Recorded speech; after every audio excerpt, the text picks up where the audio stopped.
చారిత్రక మార్పు కోసం తెలంగాణ ప్రజాప్రభుత్వ ఇందిరమ్మ రాజ్యం రాష్ట్ర ముఖ్యమంత్రి శ్రీ రేవంత్ రెడ్డి గారి ఆధ్వర్యంలో యావత్ మంత్రి మండలి మొత్తం కూడా ఒక విప్లవాత్మకమైన నిర్ణయం తీసుకొని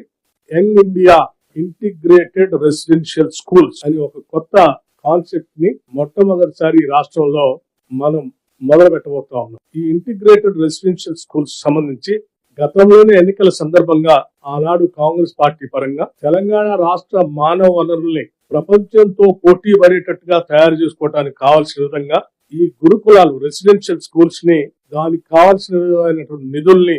ఇచ్చి పెద్ద ఎత్తున విద్య పైన మేము దృష్టి పెడతామని చాలా స్పష్టంగా చెప్పినట్టుగానే ఈ రోజు నా భూతో నా భవిష్యత్తు అన్నట్టుగా ఈ integrated residential schools young India integrated residential schools Telangana concept ని మీ ముందు ఆవిష్కరింప చేస్తూ రాష్ట్ర ప్రజలందరికీ ఇవ్వాలనే ఆలోచనతో కర్టన్ రైజర్ ప్రోగ్రామ్ ని మీ ముందు ఆవిష్కరింప చేస్తా ఉన్నాం. దీనికి సంబంధించినటువంటి ఈ young India integrated residential schools దాదాపు 20 నుంచి 25 ఎకరాల్లో పెద్ద ఎత్తున ఇంటర్నేషనల్ స్టాండర్డ్స్ లో ఇంగ్లీష్ మీడియం తో 12th క్లాస్ వరకు ఇందులో విద్యాబుద్ధులు నేర్పేటట్టుగా ఏర్పాటు చేయడం జరుగుతోంది. రాష్ట్రంలో చాలా రెసిడెన్షియల్ స్కూల్స్ పక్కా భవనాలు లేక చాలా చోట్ల అద్దె భవనాల్లో అట్లాగే రకరకాలైనటువంటి కళ్యాణ మండపాల్లో రకరకాల బిల్డింగ్స్ లో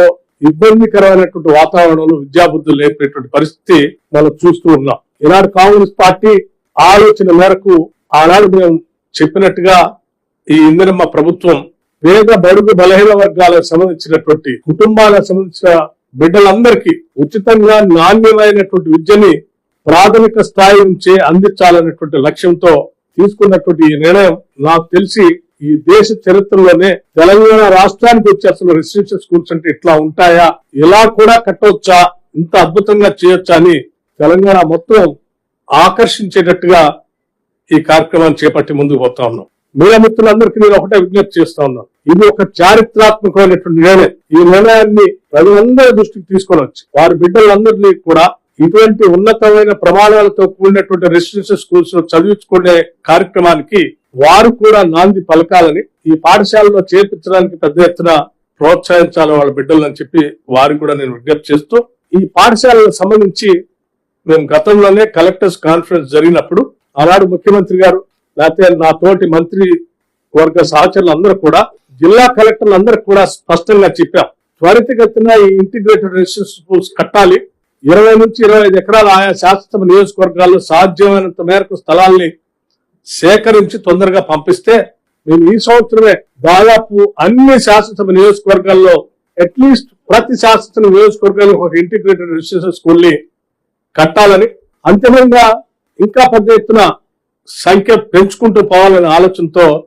మేము వారందరికి కూడా ఆ రోజు స్పష్టంగా చెప్పడం జరిగింది. అందులో భాగంగా ఇప్పటికీ ఒక 20-22 స్కూల్స్ వరకు ఆయా స్థలాలు సేకరించి ఆ స్థలాలకు సంబంధించినటువంటి